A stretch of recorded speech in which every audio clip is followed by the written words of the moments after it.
If we look around today, Indian women are breaking barriers everywhere.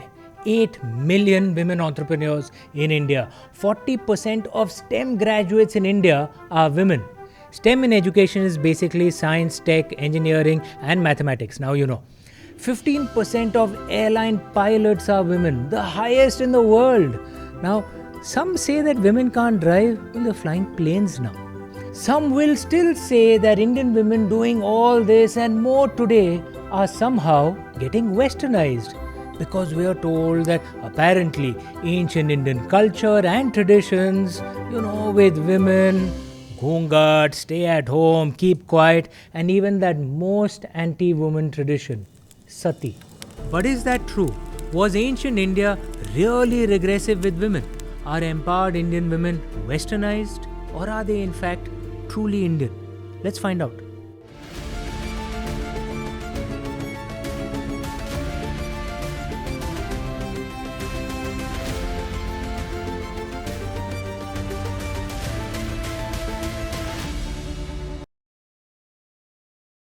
Women empowerment is a Western cultural export to the rest of the world. The West tries to tell everyone that, and we poor people have to agree because the West insists. But how about we question that narrative very politely? Have you ever flipped through a Western history book and wondered, where are the women? You know the ones I'm talking about, the books that start with Alexander the Great and then Julius Caesar and may jump to Napoleon, perhaps drop in a few Washingtons and Churchills also. Look, they may throw in a Joan of Arc or Florence Nightingale sometimes, but mostly it's a parade of men doing manly things narrated by other men. That's how Western history has been written. Men at the center, women on the sidelines if they are mentioned at all. And when they are mentioned, it's usually in a biased way. Take Aristotle for instance, one of ancient Greece's most revered thinkers, who said, I'm quoting him, "Women are to men as slaves are to their masters." Yep, the so-called father of political science and one of the pillars of Western philosophy saw women as incomplete men, perpetually stuck on a lower rung of the developmental ladder.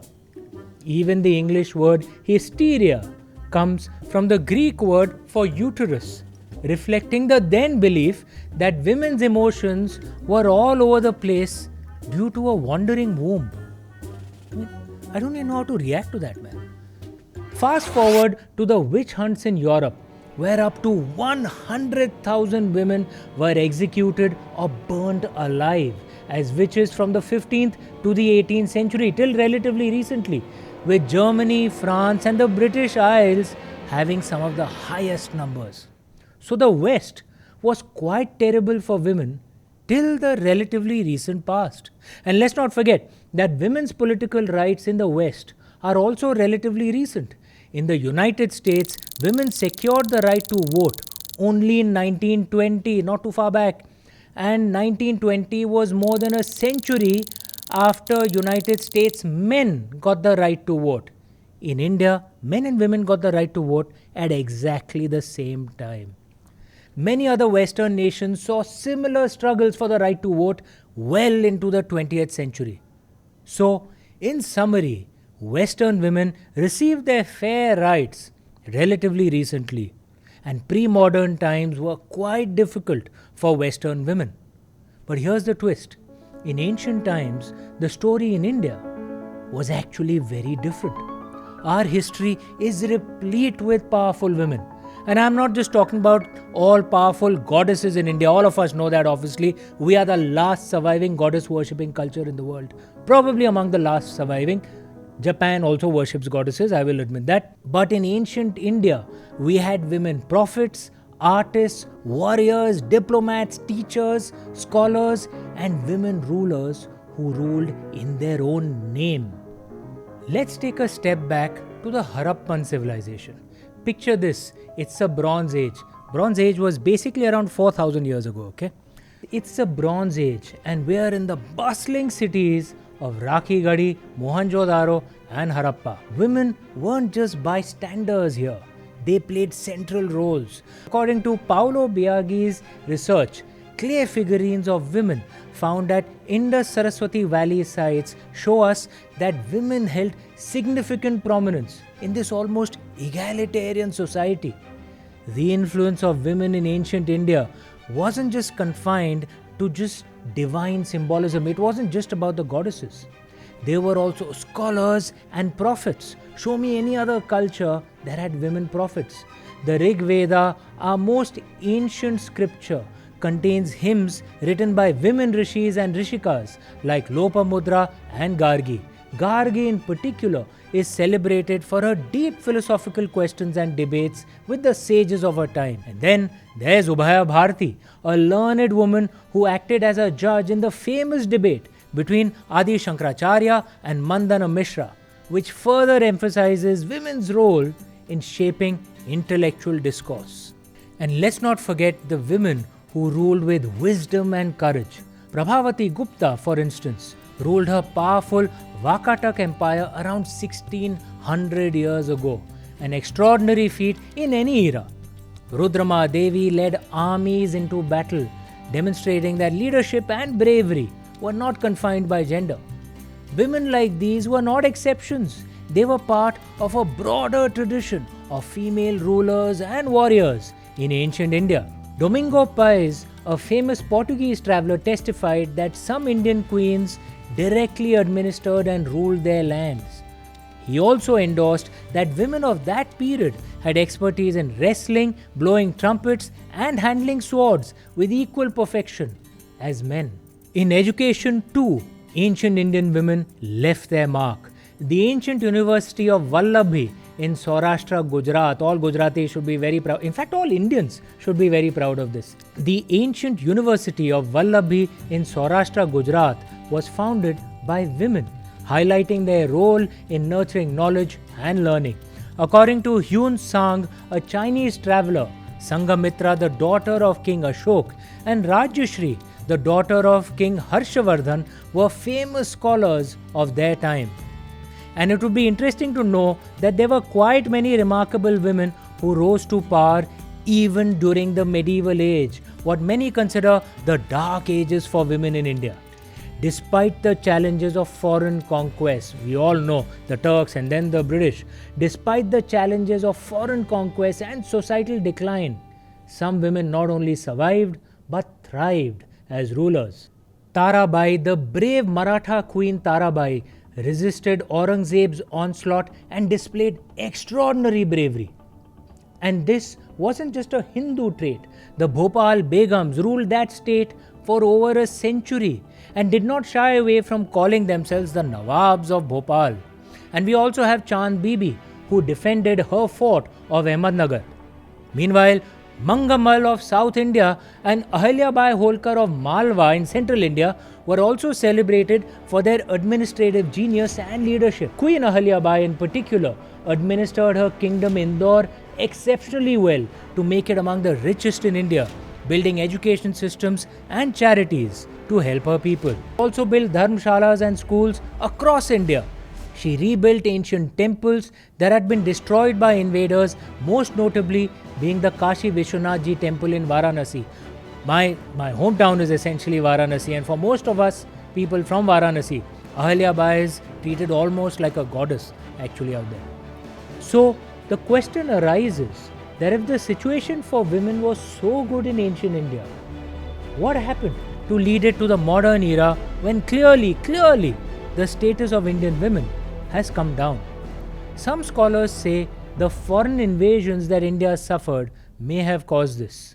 Firstly, our primary invaders, the Turks and the British, did not see women as equal to men in those days. In fact, some historians say that they saw women as the property of men, and they enforced their views on the Indians they conquered. Secondly, history has been witness that any society that is inflicted with a lot of random violence tends to become more patriarchal.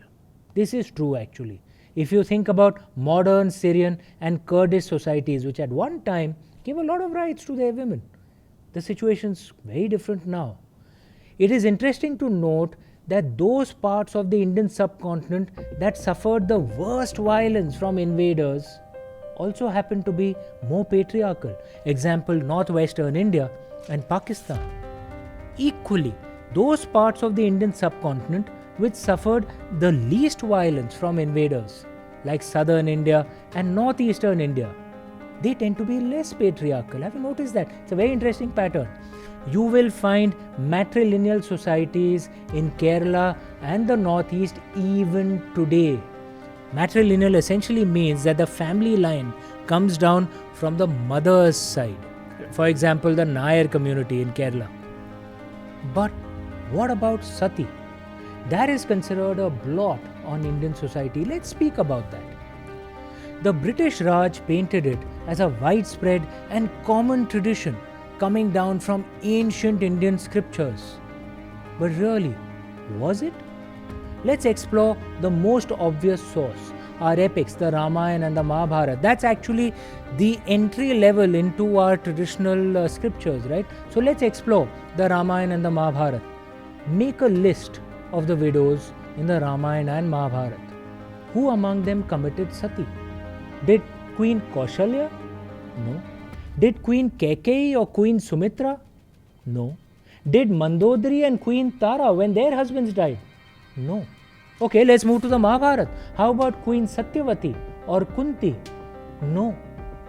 In fact, in the Mahabharata, with the very nature of the story and the war, there were a massive number of widows. Who among them committed Sati? The truth stares us in the face and we don't see it at times. In fact, did goddess Sati commit Sati? No, because her husband was Lord Shiva. Lord Shiva cannot die. She gave up her life because she was appalled that her father had insulted her husband. That is not what we know as the custom of Sati. The custom of Sati is when a widow chooses to burn herself on the pyre of her husband. That is not what happened with goddess Sati as well, because her husband was not dead. Lord Shiva, he cannot die. Kautilya in Arthashastra, I'm sure all of you know Kautilya is another name for Acharya Chanakya. So Kautilya in Arthashastra and Greek ambassadors to the Mauryan Empire never mentioned Sati. Nor did Medhatithi, the greatest commentator on Manu. The concept of Sati is mistakenly linked to the Vedas. But there is no endorsement of widow burning in those Hindu scriptures as well.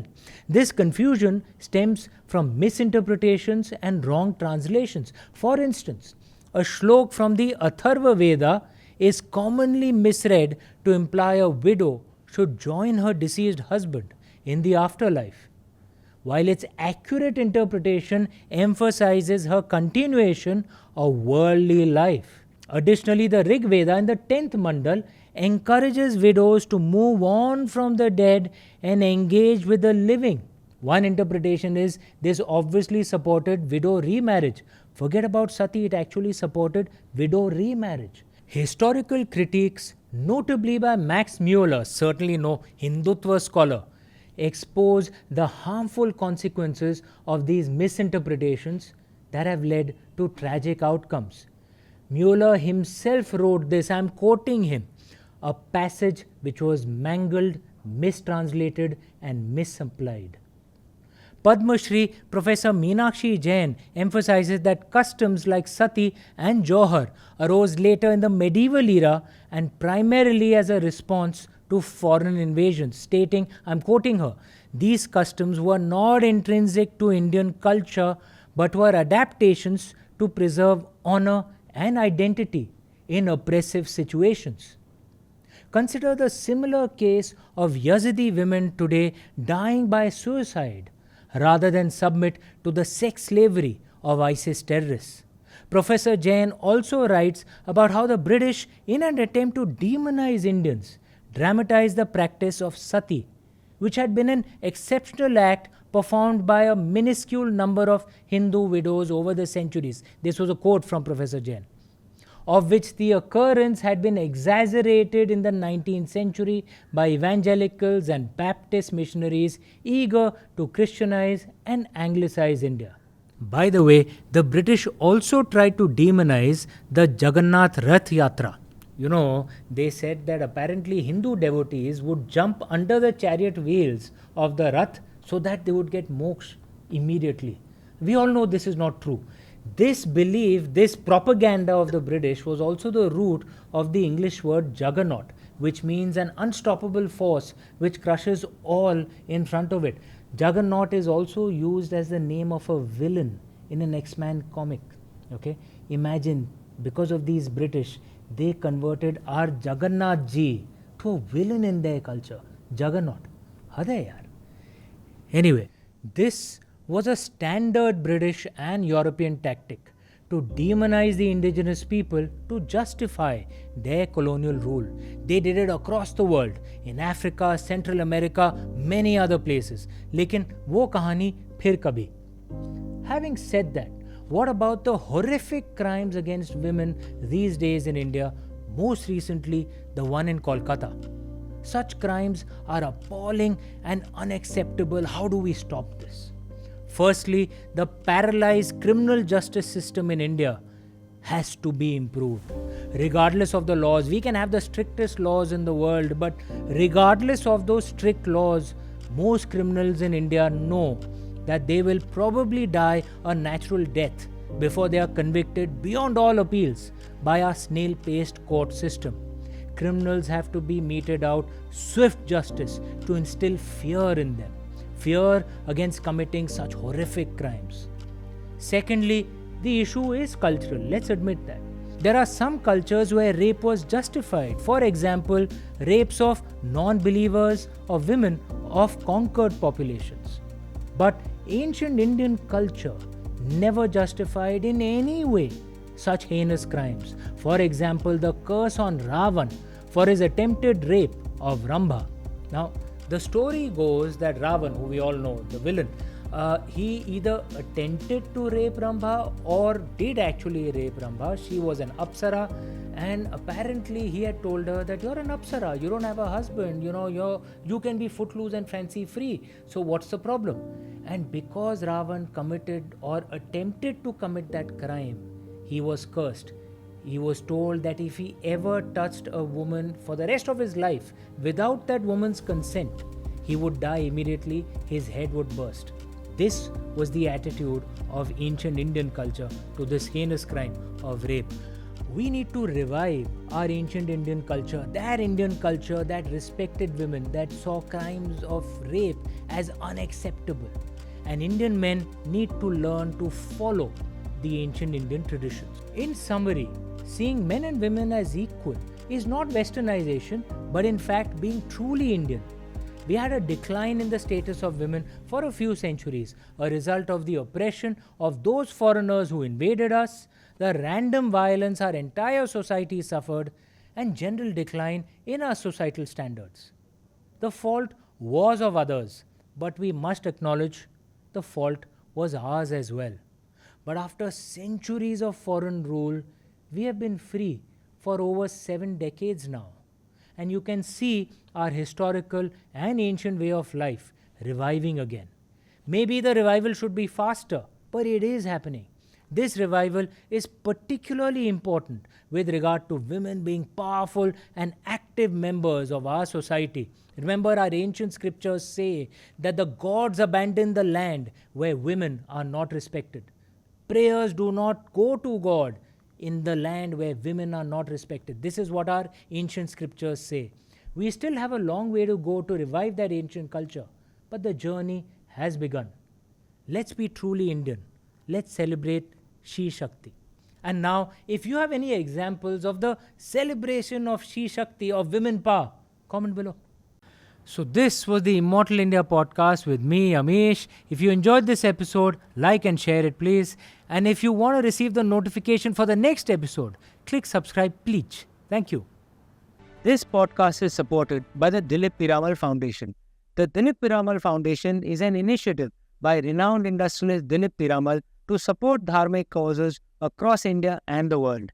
In this aim, the foundation has supported art galleries, documentaries, dharamshalas, education, and many other such initiatives.